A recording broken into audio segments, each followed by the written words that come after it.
Viewers, welcome to our channel. వ్యవసాయ శాఖ మరొక భారీ నోటిఫికేషన్ అయితే రిలీజ్ చేసింది. ఇక్కడ శాలరీ వచ్చేసి 30,000, మీకు ఎటువంటి ఎగ్జామ్ ఉండదు అండ్ ఫీజు కూడా ఉండదు అని. అండ్ ఇప్పుడు దానికోసం చూద్దాం. ఐసీఏఆర్ సిఆర్ఆర్ఐ ఆఫీస్ అసిస్టెంట్ రిక్రూట్మెంట్లో 2025కి గాను నోటిఫికేషన్ అయితే రిలీజ్ చేసింది. మీరు గ్రాడ్యుయేట్ అయ్యుండి 2025లో గవర్నమెంట్ జాబ్ కోసం చూస్తున్నట్లయితే ఇది ఒక బెస్ట్ ఆపర్చునిటీ అని మీకు చెప్పుకోవచ్చు. ICAR central rice research institute వారు రాష్ట్రీయ కృషి వికాస్ యోజన కింద ఇన్నోవేషన్ అండ్ అగ్రి ఎంటర్ప్రీనర్షిప్ ప్రోగ్రామ్స్లో ఆఫీస్ అసిస్టెంట్ పోస్టులకైతే నోటిఫికేషన్ రిలీజ్ చేశారు. అండ్ దీనికోసం కామర్స్, బిజినెస్ అడ్మినిస్ట్రేషన్ లేదా ఇతర సంబంధిత రంగాల్లో గ్రాడ్యుయేషన్ పూర్తి చేసిన వాళ్ళు ఎవరైనా కూడా దీనికోసం అయితే అప్లై చేసుకోవచ్చు. అండ్ ఈ ఆర్టికల్లో ఐసీఏఆర్ సిఆర్ఆర్ఐ ఆఫీస్ అసిస్టెంట్ రిక్రూట్మెంట్కి సంబంధించిన అన్ని వివరాలు, మీకున్న క్వాలిఫికేషన్ ఏంటి, ఎలా దీనికోసం అప్లై చేసుకోవాలనేది ఈ వీడియోలో మనం పూర్తిగా చూసేద్దాం. ఇక్కడ ఒక వేకెన్సీ ఉంది. ఇది ఒక ప్రాజెక్ట్. ఇది పర్మనెంట్ జాబ్ అయితే కాదు. ఇక్కడ ఫస్ట్ మెన్షన్ చేసుకుని మీరు గుర్తు పెట్టుకోవాల్సింది, ఇది పర్మనెంట్ జాబ్ కాదు, బట్ మంత్లీ ఫిక్స్డ్ శాలరీ అయితే ఉంటుంది. అండ్ మీకు ఈ జాబ్ చేసినట్లయితే మీకు ఒక మంచి ఎక్స్పీరియన్స్ కూడా ఉంటుంది. అండ్ ఇక్కడ ఉన్న ఒకటే పోస్ట్, అది ఆఫీస్ అసిస్టెంట్ పోస్ట్ అయితే వేకెన్సీ ఉంది. ఇది ఒక ప్రాజెక్ట్ అండ్ ఇది రాష్ట్రీయ కృషి వికాస్ యోజన కింద innovation and agri entrepreneurship programme and EAP 284 ఇది వచ్చేసి. అండ్ ఇక్కడ ఒక వేకెన్సీ ఉంది. శాలరీ వచ్చేసి నెలకి 30,000 శాలరీ, అది ఫిక్స్డ్.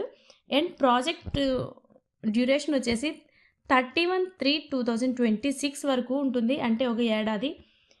మీకు ఇంటర్వ్యూ వచ్చేసి ఐసీఏఆర్ సిఆర్ఆర్ఐ అండ్ కటక్, ఒడిశాలో జరుగుతుంది. అండ్ పోస్టింగ్ కూడా సేమ్ అక్కడే ఉంటుంది.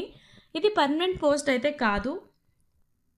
అండ్ మీరు దీనికోసం అప్లై చేసుకోవడానికి మీకు ఉండవలసిన క్వాలిఫికేషన్ ఏంటి అంటే, మీరు ఏదైనా దాంట్లో ఒక గ్రాడ్యుయేషన్, బీకామ్ ఆర్ బీబీఏకి ఎక్కువ ఇంపార్టెన్స్ ఇస్తారు, బట్ ఒక గ్రాడ్యుయేషన్ అయితే కంపల్సరీ ఉండాలి.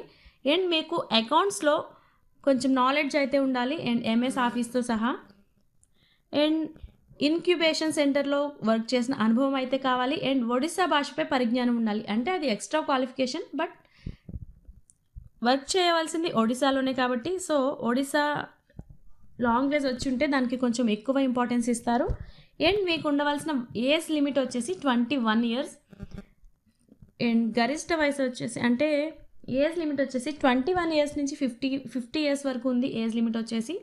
అండ్ మీరు ఈ జాబ్కి ఎలా సెలెక్ట్ అవుతారు అంటే, ఎంట్రీ టెస్ట్, రైటింగ్ టెస్ట్ ఒకటి ఉంటుంది అండ్ ఇంటర్వ్యూ కూడా.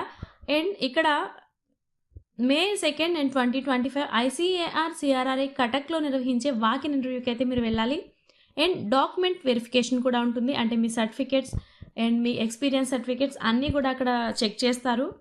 అండ్ మీరు ఇంటర్వ్యూకి వెళ్ళాలి అనుకుంటే May 2nd 10:30 కల్లా అక్కడ ఉండాలి, అప్పుడే మిమ్మల్ని తీసుకుంటారు, ఇంటర్వ్యూకి ఎలో చేస్తారు. అండ్ మీరు ఎలా అప్లై చేసుకోవాలి అనుకుంటే, ఇది ఆన్లైన్ అప్లికేషన్ అయితే కాదు, డైరెక్ట్గా పర్సన్ అక్కడ ఉండాలి. అండ్ బయోడేటా ఫామ్, ఆధారిక వెబ్సైట్ నుంచి బయోడేటా ఫామ్ తీసుకుని డౌన్లోడ్ చేసుకుని దాన్ని ఫిల్ చేసుకోవాలి. అండ్ మీకు అక్కడ కావాల్సిన అవసరమైన డాక్యుమెంట్స్ ఏంటి అంటే, రీసెంట్గా తీసుకున్న ఒక passport size photo and 10th certificate and graduation certificate, 10th నుండి గ్రాడ్యుయేషన్ వరకు ఉన్న certificates original and xerox copies కూడా తీసుకెళ్ళాలి. And me work experience certificate కూడా తీసుకుని వెళ్ళాలి. అండ్ మీరు ప్రజెంట్ ఏదైనా ఒక ఆఫీస్లో వర్క్ చేసుకున్నట్లయితే అక్కడ నో అబ్జెక్షన్ సర్టిఫికేట్ కూడా అక్కడ సబ్మిట్ చేయవలసి ఉంటుంది. ఇంటర్వ్యూ డేట్స్ వచ్చేసి May 2nd 2025 మార్నింగ్ 10:30 కల్లా అక్కడ ఉండాలి. మీరు వెళ్ళాల్సిన place ICAR CRRI Cuttack, Odisha. Certificate verification, interview టైంలో బయోడేటా మరియు డాక్యుమెంట్ కాపీస్ అన్నీ చూస్తారు.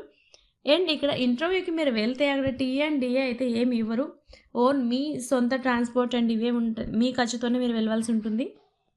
మీరు అక్కడ జాబ్లో జాయిన్ అయిన తర్వాత మీకు ఎటువంటి వర్క్స్ ఉంటాయి అంటే, క్లరికల్ సపోర్ట్, అంటే డైలీ ఆఫీస్లో ఏ వర్క్స్ ఉన్నా మీరు అందులో హెల్పింగ్ అయితే ఉంటుంది. అండ్ షెడ్యూలింగ్ అండ్ కోఆర్డినేషన్, అంటే ఎటువంటి మీటింగ్స్ జరిగినా, ఎటువంటి వర్క్స్ ఉన్నా దాంట్లో మీరంతా ఇన్వాల్వ్ అయి చేయవలసి ఉంటుంది. And office maintenances, office records and files అన్ని మీరే చూసుకోవాల్సి ఉంటుంది. అండ్ డేటా ఎంట్రీ, కంప్యూటర్లో మొత్తం డేటా అంతా ఎంటర్ చేయవలసి ఉంటుంది. అండ్ ఎక్స్ట్రా వచ్చేసి ప్రిన్సిపల్ ఇన్వెస్టిగేటర్ పిఐ అప్పగించిన ఏదైనా వర్క్ ఉన్నా సరే మీరు చేయవలసి ఉంటుంది.